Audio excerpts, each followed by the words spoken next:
welcome to the Career Refresh Podcast. I'm your host, Jill Griffin.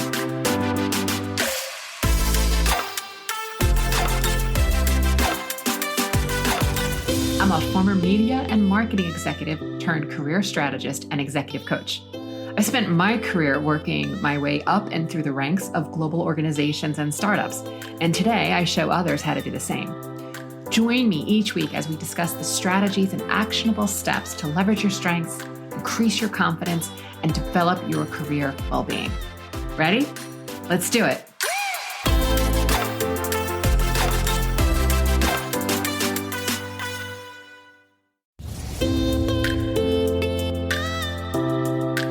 Hi, welcome to the Career Refresh Podcast. I'm your host, Jill Griffin.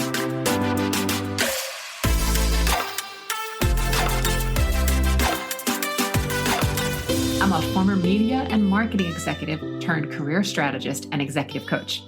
I spent my career working my way up and through the ranks of global organizations and startups, and today I show others how to do the same. Join me each week as we discuss the strategies and actionable steps to leverage your strengths, increase your confidence, and develop your career well-being. Ready? Let's do it.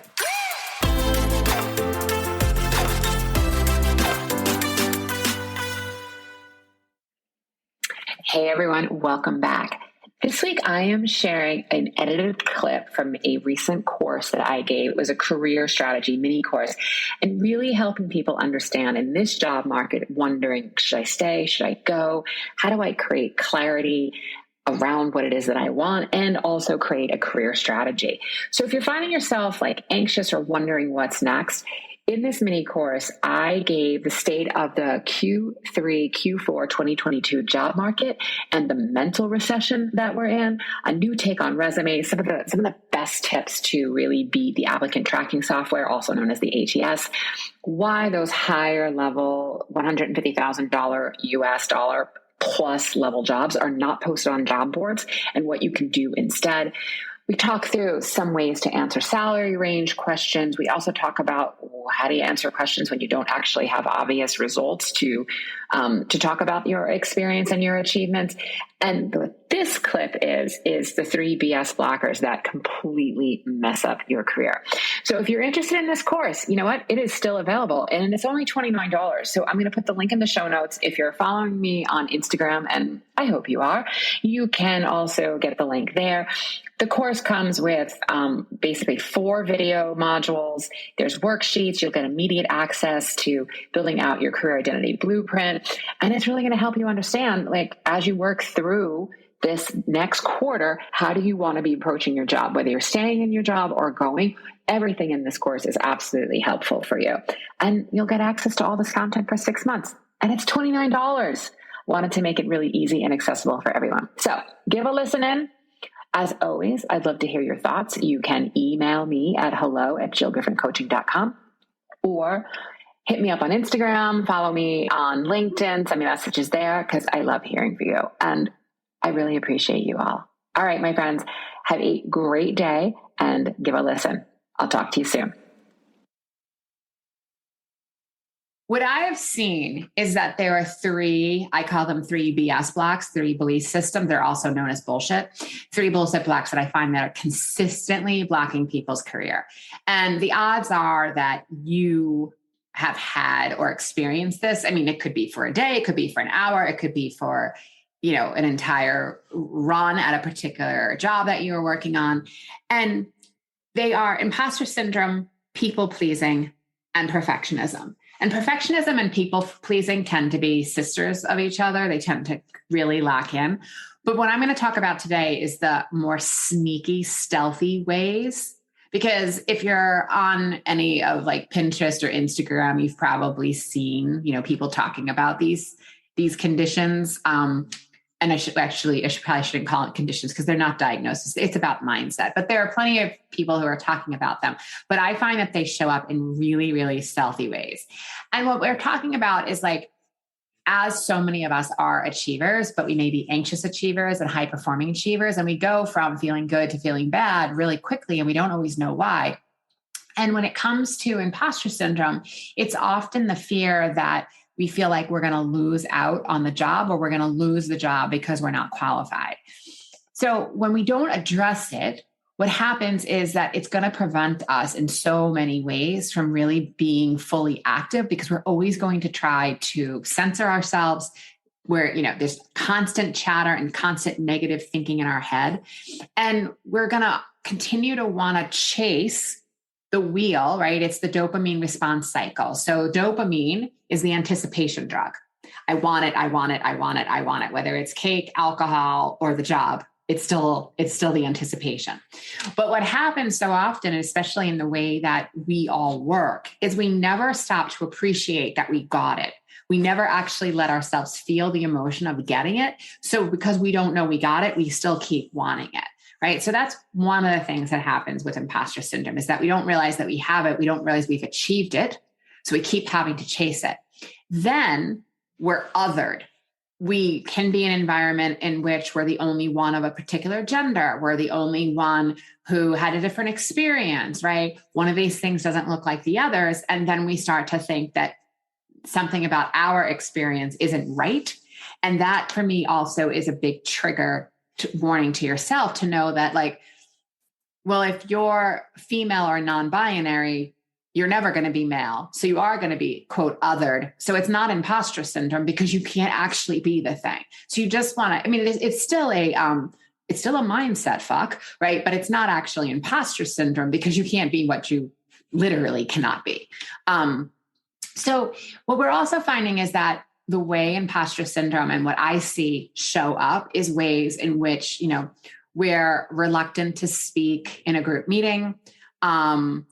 The idea of Teams or Zooms or, Google Meets, like, we're really, really holding back and we're not participating because we feel like we're going to get stepped on if we're, trying to get in there, or it just feels like, this never works. Other ways is that we over prepare, or we under pursue opportunities so that we're like, you know what, it's not actually going to work anyway. So I'm just going to do the bare minimum. So you're almost like in the pre-traumatic stress of it, like you're setting yourself up in advance for not succeeding against it. Or pursue trainings and certifications, so that thinking that when we get the next thing, the next one outside of ourselves, then we'll feel like we're okay, or we're good enough, or we're qualified for this particular role. And that never happens, because anything outside of myself, I'm always going to be chasing it. Meaning, if someone told me I looked a certain way and I wanted to believe it, it's outside of me. I have to keep having someone tell me that. Otherwise, I'm never going to believe it. I have to realize it myself. Other ways that it is like having face a new professional challenge, right? It could be downplaying your successes. It can also be, if you're a freelancer or a consultant, allowing scope creep. It can also be, I know, I watch you smile. It could also be not raising your prices, or when you go to hand the scope over to someone, they don't even negotiate with you because they're like, oh, that's it. Or that's what they're thinking, right? So those are some of the ways that imposter syndrome definitely comes up. So when you think to yourself, okay, so how do I fix this? It's like, well, it's not about positive thinking or trying to avoid the feeling. It's not because you're going to have like your mom or your bestie tell you that you're fantastic or good enough, because that's other people's opinions, which is about them. And that's never going to soothe you. And it's never about compliments, and it's never about the dollar amount in your bank account. None of that is ever going to make you feel like you've arrived. It's absolutely about practicing new thoughts and creating new beliefs. So the biggest thing that I find as the fastest way to start shifting from this is, I want you to make a list of your accomplishments. Now, we can go back as far as you want, but even if you just wrote down 3 to 5 recent accomplishments, promotions, achievements at work, finalizing a piece of business and closing out the scope and knowing that you served the client, at the highest level that you could, and, it's mutually beneficial for all. I want you to think about those accomplishments. And it's really sitting for a moment in the feeling of the accomplishment. Do you feel pride, honored, appreciative, focused? Do you feel excellence? Do you feel warrior and championship energy? right? What do you feel? And sit in that for a few seconds. So when I say few seconds, like I'd love for you to sit in it for 10 seconds, but a few seconds sit in it. And why do we do that? Because the way the brain is wired is based on evolutionary biology. Your brain does three things. It seeks pleasure, food, procreation. It avoids pain, fire, crazy emails from clients. And then the last thing it does is it seeks efficiency, which is what keeps you alive. It's the reason why you can put your hands on your keyboard and you don't have to retrain yourself every day how to type. It's the reason why when you pick up a pen, you know instantly how to handle it and you know how to write. It's that efficiency, right? You may have heard of neuroplasticity. The neurons in our head, when things are firing together, they wire together. So when we're constantly doing the same thing, we literally create new pathways, new neural pathways to keep doing something. So all of this thinking is based on the efficiency that your brain is. What was the last thought? The last thought is, I got to do better. Okay, that's our thing. Pull it out of the file. Got to do better. Keep working on got to do better. What my work is with people, and it's subtle, but it's really freaking powerful, is think about a rocking chair on a carpet. You keep rocking it, rocking it, rocking it. There are grooves in that carpet. I'm teaching you how to move the rocking chair. I'm teaching you how to move neuroplasticity and have new ways of thinking. So coming back to the evolutionary biology, when your brain is shooting off, oh my God, I got to do better, and that's creating a feeling of imposter syndrome or anxiety or fear, it is biologically impossible for you to be in the negative sensation of fear or lack or doubt or anxiety and be in the solution. It's fight or flight. You have to drop one of them. So really sitting in the feeling of the accomplishment, which is going to make you feel good, when that feeling starts to dissipate, writing down your thoughts around that is how you start to move forward.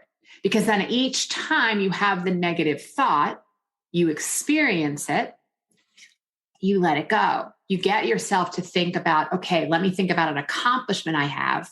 You experience it, you let it go, and then you move forward with, okay, I'm feeling focused. I'm feeling determined. I could do this. I could do this again. You start literally changing your thinking. It does involve practice, but this is exactly how this is based on positive behavioral psychology. This is exactly how you start creating new neural pathways and working. And it takes work. I mean, when people say like, well, how long is it going to take? It's like, well, how big is the thought, right? You may have a disagreement with someone, feel uncomfortable, but it fades after a week. All right. So that only takes maybe a little bit of work. You may have been walking around for years feeling like an imposter, and that you're going to continue to be found out at every job you work in. And that's going to take daily practice, probably a couple of times a day, to be able to move through that. Okay. So the next belief one is perfectionism. And perfectionism is really just scared people, right? It means that, perfectionism doesn't mean that you're perfect.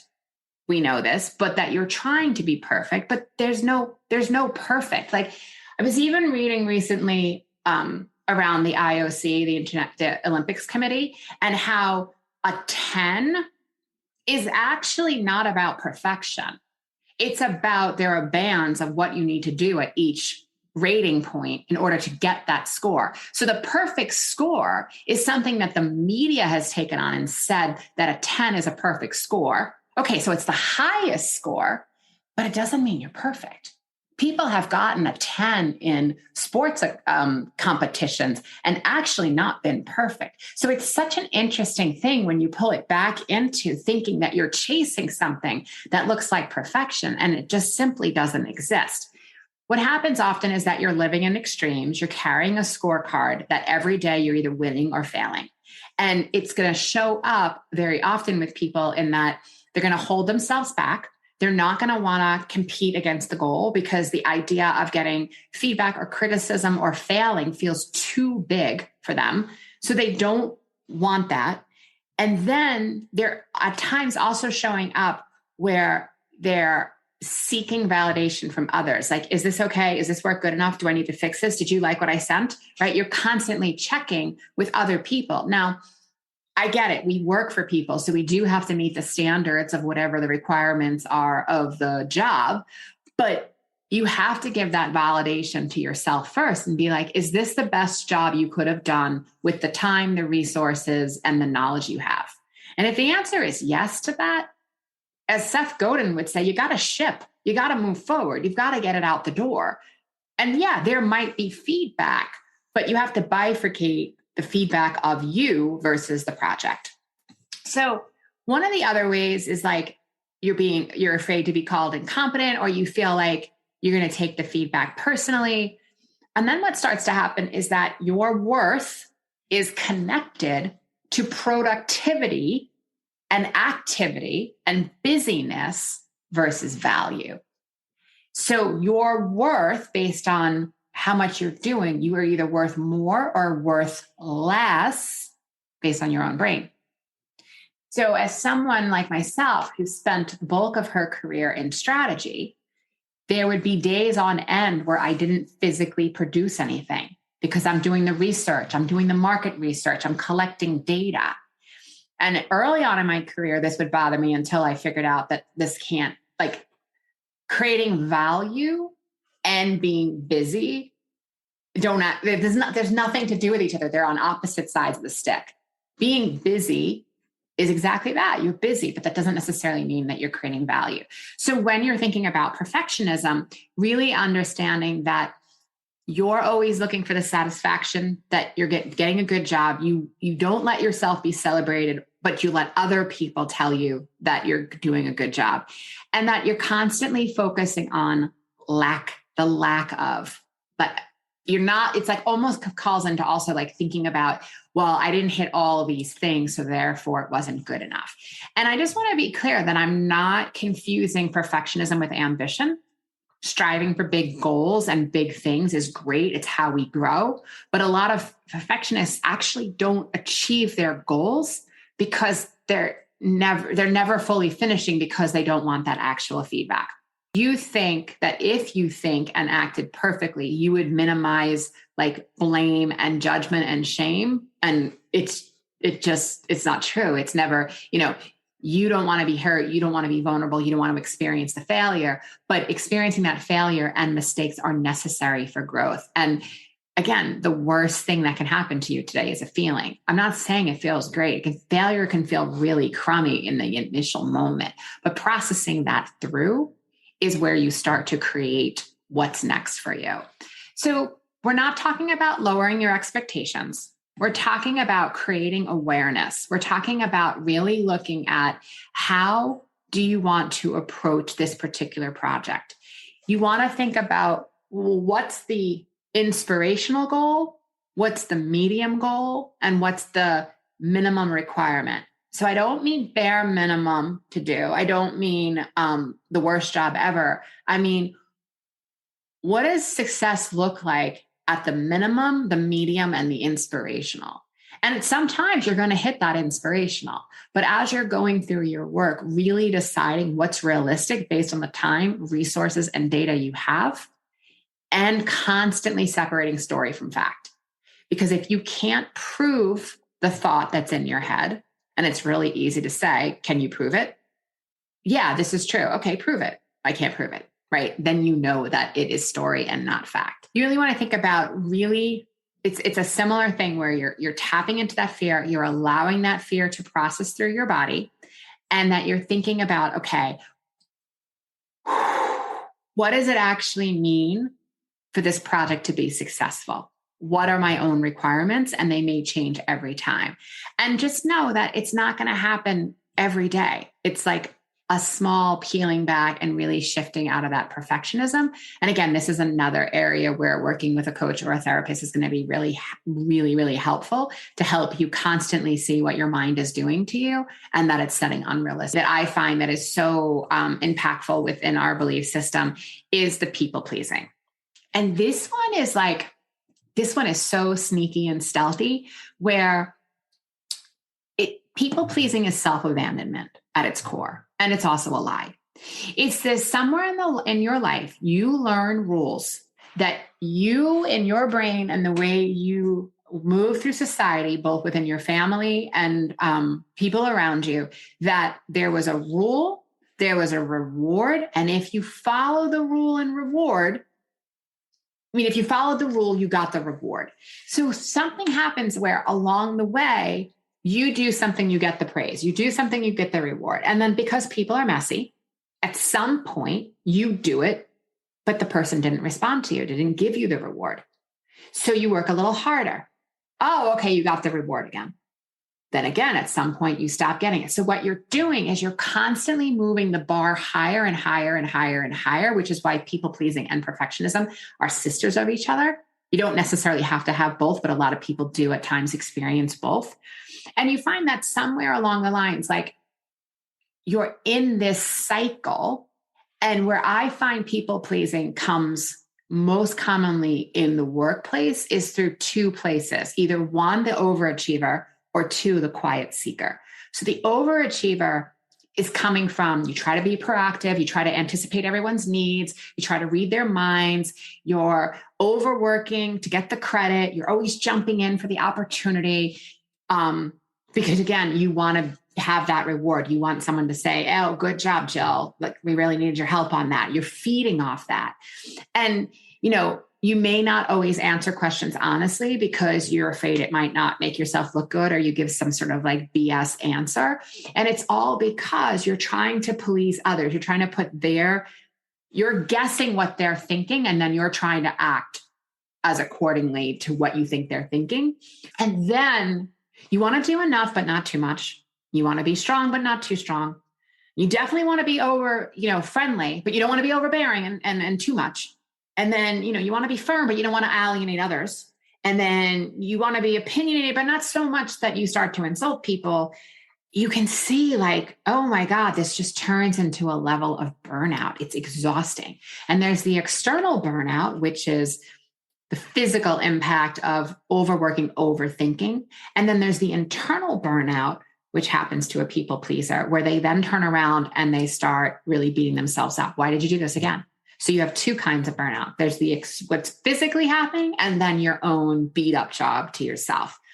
The other way that I find that it shows up is through the quiet worker. And this is the idea that you've unconsciously decided that your own growth isn't going to make everyone happy. So you're just going to keep doing the job.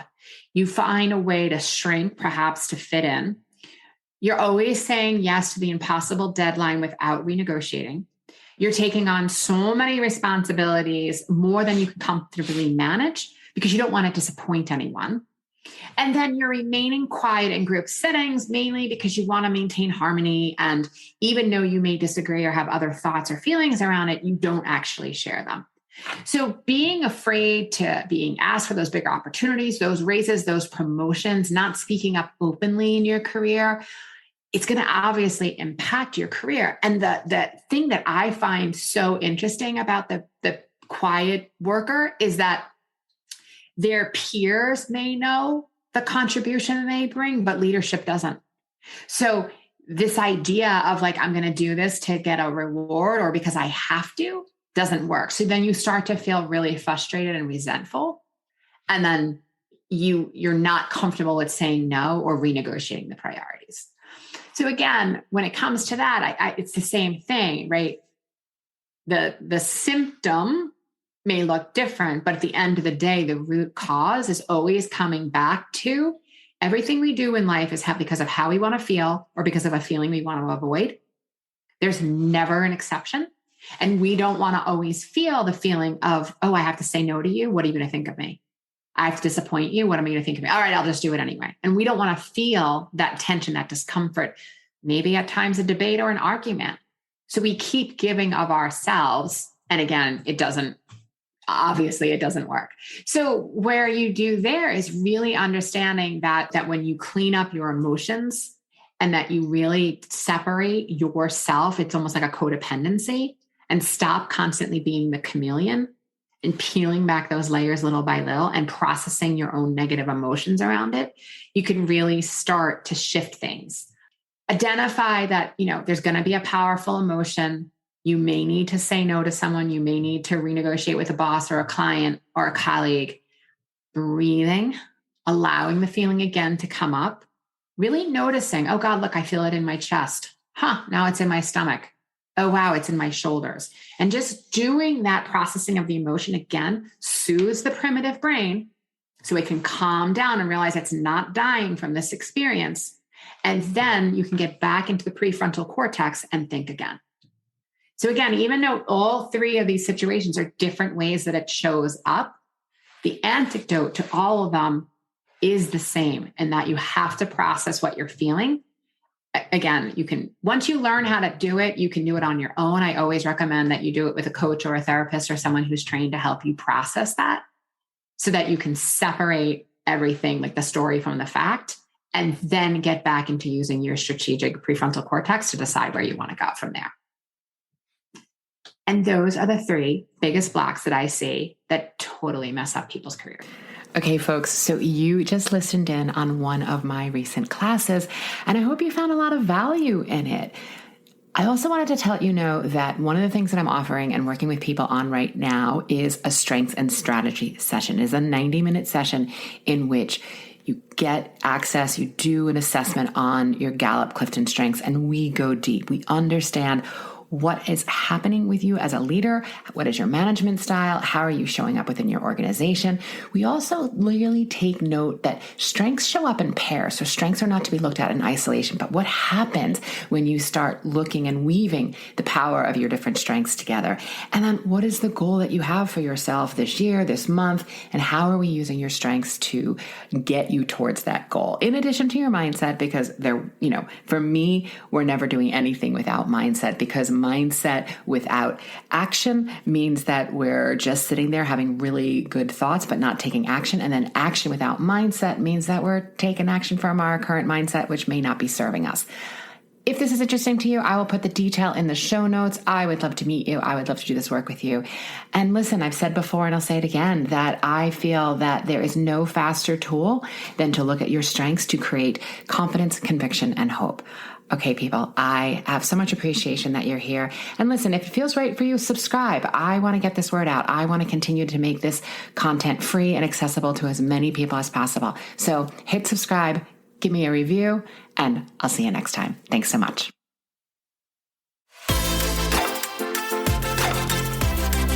Hey, thanks for listening to the Career Refresh podcast. If you're enjoying this and you want more information, go to my website, jillgriffincoaching.com.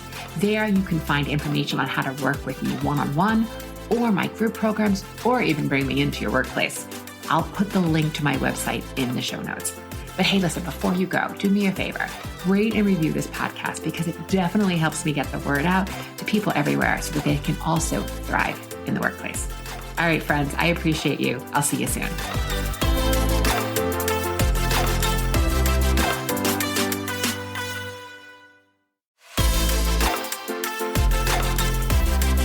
Hey, thanks for listening to the Career Refresh podcast.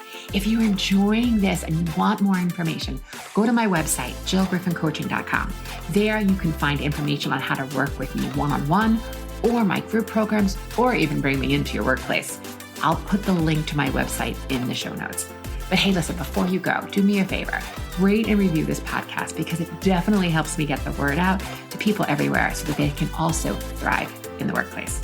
All right, friends, I appreciate you. I'll see you soon.